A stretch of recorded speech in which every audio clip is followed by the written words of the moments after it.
आज शुरू में ही दाग देते हैं अंग्रेजी एकदम रैपिडेक्स वाली। ज़्यादा मुश्किल वाक्य नहीं है। How do Russians commit suicide? रूस में लोग आत्महत्या कैसे करते हैं?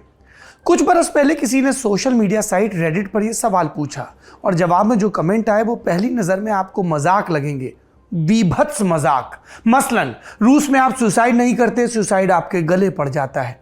एक कमेंट था, उसका पांव फिसला होगा और वो गोली के ऊपर गिर गया होगा। एक ने लिखा, उसने अपने सर के पीछे 2 बार गोली मारी होगी। अगर सहज स्थिति की कल्पना की जाए तो कोई व्यक्ति सुसाइड करने के लिए सर के पीछे गोली क्यों मारेगा? दूसरी बात, सर के पीछे एक गोली मारने वाले शख्स के पास उठकर दूसरी गोली खाने का टाइम कहां से आएगा? आम स्थिति में ये जिज्ञासाएं वाजिब और तार्किक लगती है, लेकिन जब बात रूस की हो तो इन तर्कों को पॉकेट में रखकर छिपा लिया जाता है, जैसे नकल के वास्ते खर्रे छिपाए जाते हैं। ऐसा बुजुर्गों ने बताया, हमने नहीं किया कभी ऐसा। पर आप सवाल ये पूछेंगे कि इतनी भूमिका बांधने के पीछे वजह क्या है?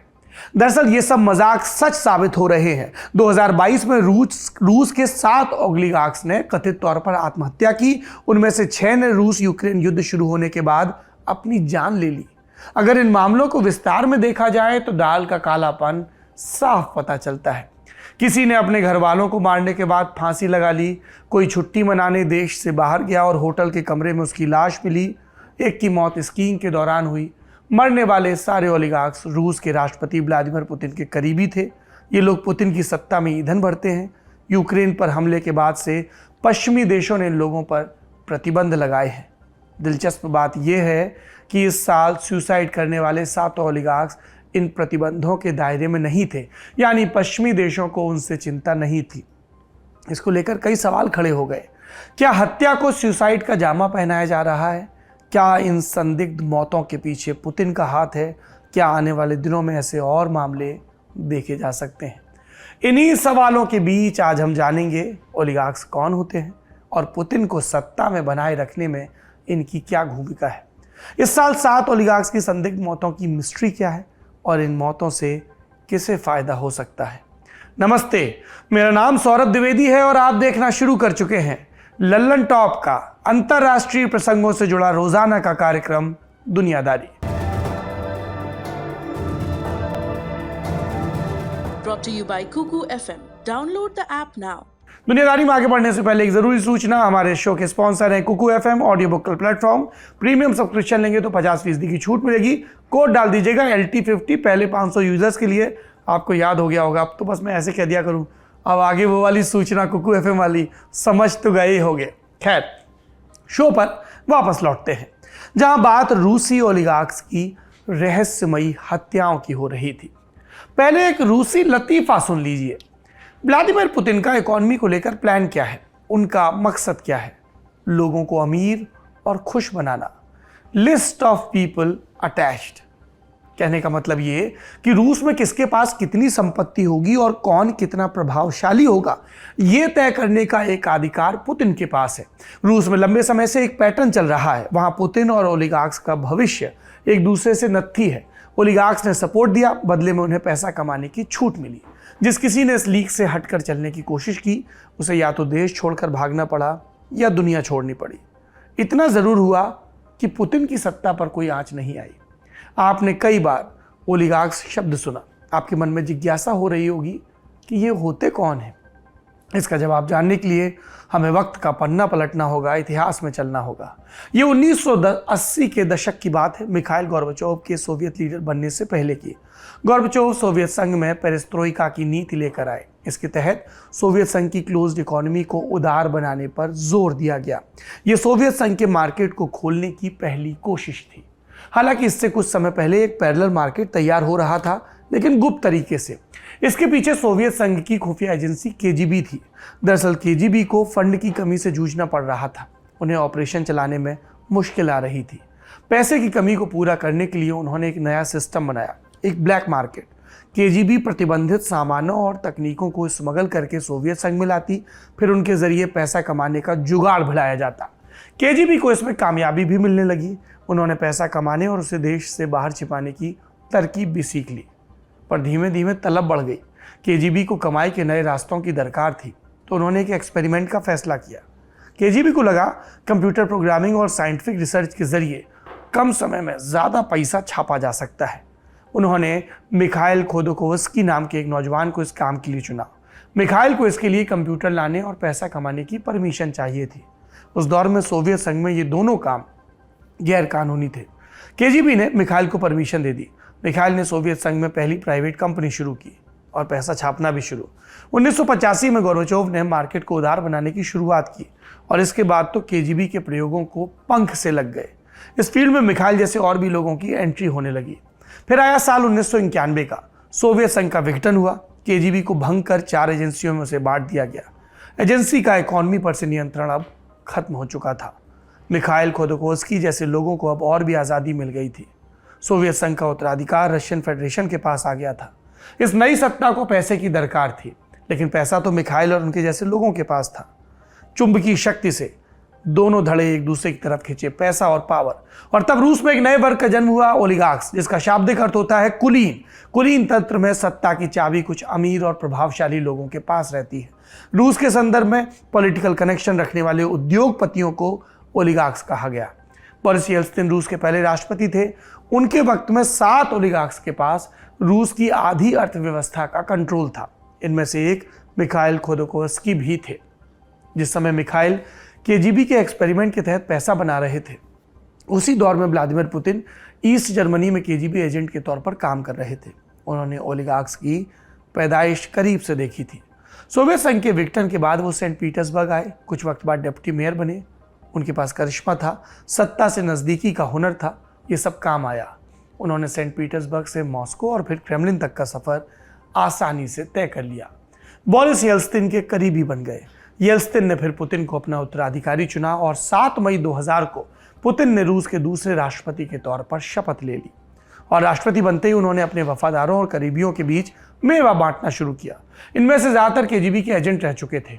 उन्हें सरकारी कंपनियों में अहम पदों पर नियुक्त किया जाने लगा। पैसा कमाने का मौका मिला।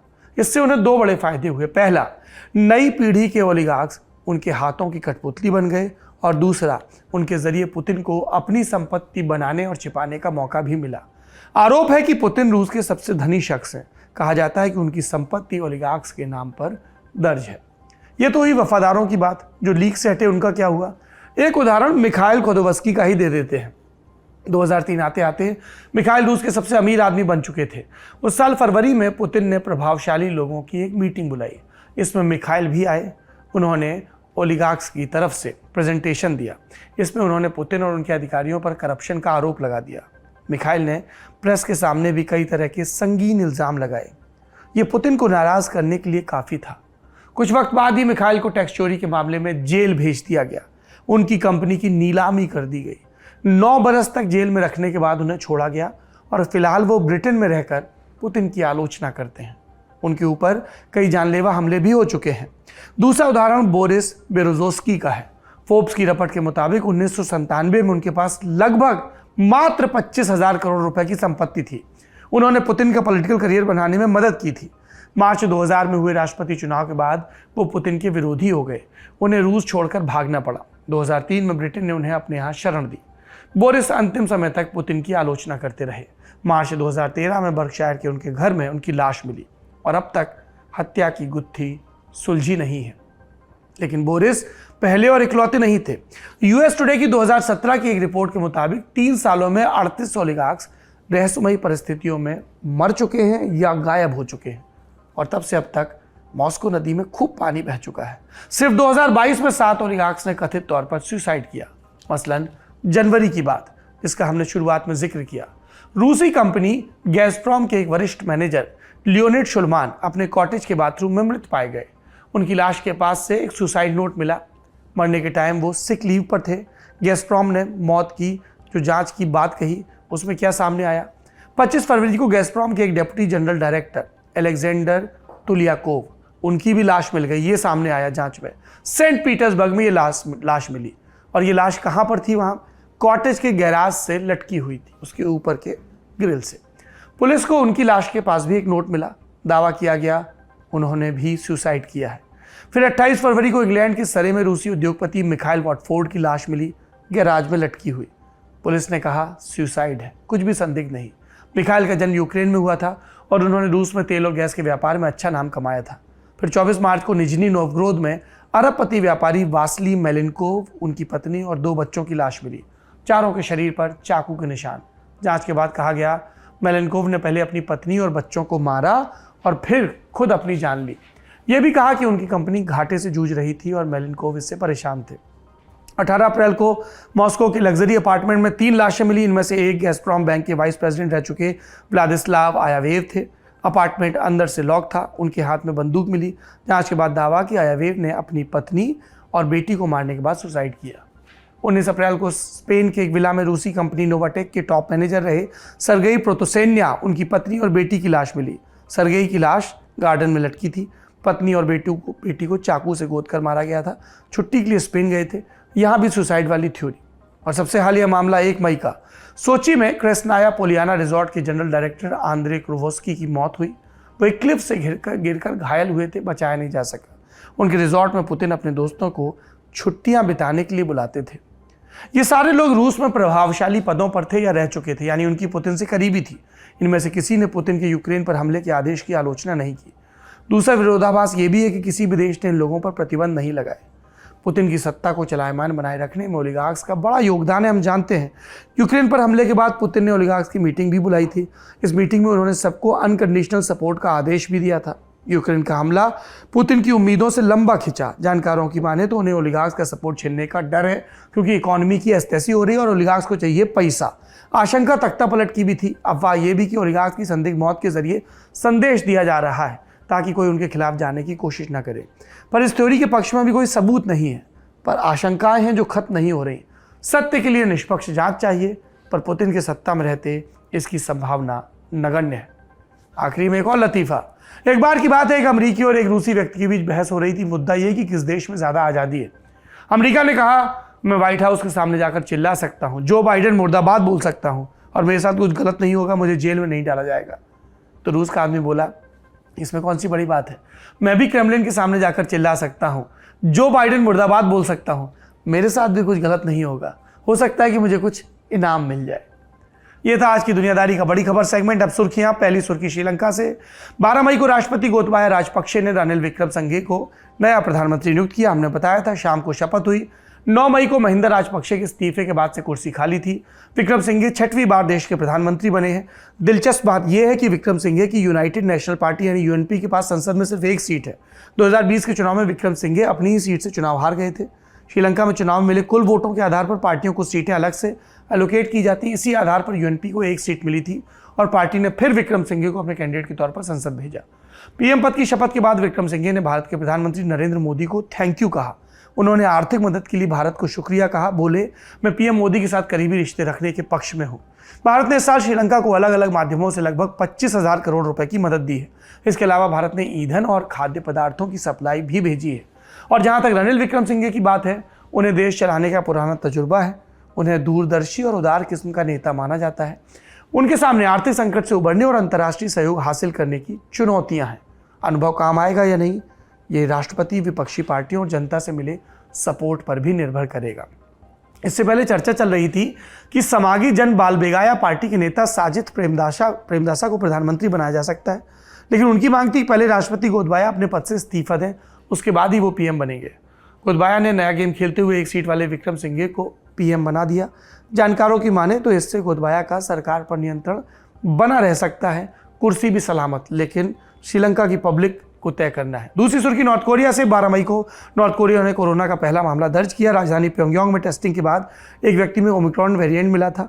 नॉर्थ कोरिया ने महामारी के 29 महीने बाद अपने यहाँ कोरोना होने की बात स्वीकारी थी। हमने आपको पिछले दुनियादारी में बताया था। स्वीकारोक्ति के एक दिन बाद एक और खुलासा हुआ। कोरियन सेंट्रल न्यूज़ एजेंसी के अनुसार 3.5 लाख से ज़्यादा लोगों में बुखार के लक्षण देखे गए हैं। कारण का पता नहीं। 2 लाख लोगों को आइसोलेशन में रखा गया है और ये सब दरअसल अप्रैल से चल रहा है। इसके अलावा रहस्यमयी बुखार से पीड़ित 6 लोगों की मौत भी हो चुकी है। इनमें से एक में ओमिक्रॉन वेरिएंट पाया गया, यानी नॉर्थ कोरिया में आधिकारिक तौर पर कोरोना से पहली मौत भी दर्ज हो गई है। वहाँ पर अभी तक एक भी व्यक्ति को कोरोना का टीका नहीं लगा है। WHO ने कोवैक्स प्रोग्राम के तहत वैक्सीन ऑफर की थी, पर सरकार ने ठुकरा दिया। नॉर्थ कोरिया पहले से ही कुपोषण और बुनियादी स्वास्थ्य सुविधाओं की कमी से जूझ रहा है। कोरोना संकट बढ़ा तो अकेले निपटना नामुमकिन होगा। 2021 में आई ग्लोबल हेल्थ सिक्योरिटी की रिपोर्ट भी यही कहती है। इसमें हेल्थ क्राइसिस से निपटने में सक्षम देशों और अक्षम देशों की सूची थी। नॉर्थ कोरिया का नंबर टोटल 195 देश थे, 193 नंबर पर था। आज की तीसरी और आखिरी सुर्खी रवांडा से है। रवांडा जनसंहार के मुख्य आरोपियों में से एक प्रोटेस पिरानिया की मौत की पुष्टि 16 बरस बाद हुई है। जांचकर्ताओं को जिम्बाब्वे में एक कब्र मिली। इसकी जांच के बाद पता चला कि प्रोटेस 2006 में ही मर चुका है। प्रोटेस प्रेसिडेंशियल गार्ड का मुखिया था। इल्जाम है कि उसी के आदेश पर तत्कालीन प्रधानमंत्री अगाथे उलिंगीमाना की हत्या हुई थी। अगाथे रवांडा के इतिहास की पहली और इकलौती प्रधानमंत्री थी। अप्रैल 1994 में उनकी हत्या के बाद देश भर में नरसंहार हुआ, जिसमें 100 दिन के भीतर 10 लाख से ज़्यादा लोगों का कत्ल हुआ था। नरसंहार के बाद प्रोटेस्ट भागकर कैमरून चला गया। नरसंहार में शामिल ज़्यादातर लोग डेमोक्रेटिक रिपब्लिक ऑफ कॉन्गो चले गए। उन लोगों ने democratic forces for the liberation of Rwanda यानी FLDR की स्थापना की। 1998 में प्रोटेस्ट FLDR में शामिल हो गया। DR कॉन्गो के विवाद में उसने जिम्बाब्वे सेना की एक ब्रिगेड को भी लीड किया और वहाँ उसने अपना नाम बदलकर कमांडर एलन कर लिया। जिम्बाब्वे की सेना में उसकी खासी इज्जत थी और इसी की बदौलत उसे वहाँ शरण भी मिली। फिर साल 2002 आया। रवांडा नरसंहार के दोषियों को सजा देने के लिए इंटरनेशनल ट्राइब्यूनल बना और इसमें प्रोटेस्ट पर हत्या, नरसंहार और बलात्कार जैसे संगीन आरोप लगे। हालांकि उसे कभी कटघरे में खड़ा नहीं किया जा सका। प्रोटेस्ट राजधानी हरारे में आराम से बिजनेस चलाता रहा, पर 2006 में अचानक गायब हो गया। घर वालों ने उसकी मौत की खबर छिपाए रखी। वे जांच एजेंसियों से झूठ बोलते रहे। अब जाकर पता चला कि उसने आखिरी समय में अपना नाम बदलकर नंदुबे संबाओ रख लिया था और यही नाम उसकी कब्र पर भी लिखा है। प्रोटेस्ट की मौत की पुष्टि के बाद अब एक अफसोस रह गया है, न्याय न हो पाने का अफसोस। दुनियादारी में सुर्खियां यही खत्म। आखिरी में विश्व कविता। आज हम जिम्बाब्वे के ही कवि चेंजेराई होव की कविता लेकर आए हैं, जिसका शीर्षक है इनकार। अंग्रेजी से हिंदी में इसका अनुवाद किया है राजेश चंद्र ने। सुनिए। पुलिस जब आ ही जाए ऐन सर पर और उसकी लाठी नृत्य करने लगे तुम्हारी पीठ पर, इनकार कर देना झुकने से। बिच्छू जब आ ही जाएं और डंक मार दें चाहे तुम्हारी आंखों और कानों पर, इनकार कर देना उनके वश में आने से। दुनिया जब घूमती नजर आए गोल गोल यातना कक्ष के भीतर, साफ इनकार कर देना चाहिए तुम्हारे दिल को मुरझाने से। तुम सुनना बच्चों की आवाजों को, देखना रंगत हमारे संगीत की और नाच उठना मन ही मन समर्पण की मौत पर। जिस क्षण शक्ति संपन्न लोग लूटने में लगे हो, तमगे और अशक्त चुन रहे हो तिनके शासन के, तुम इनकार कर देना घुटने टेकने से, फुटपाथ पर छल और कपट के। आज की दुनियादारी में इतना ही। कल की मास्टर क्लास जरूर देखिएगा। अगले हफ्ते फिर मुलाकात होगी, उम्मीद है। शुक्रिया। शुभ रात्रि।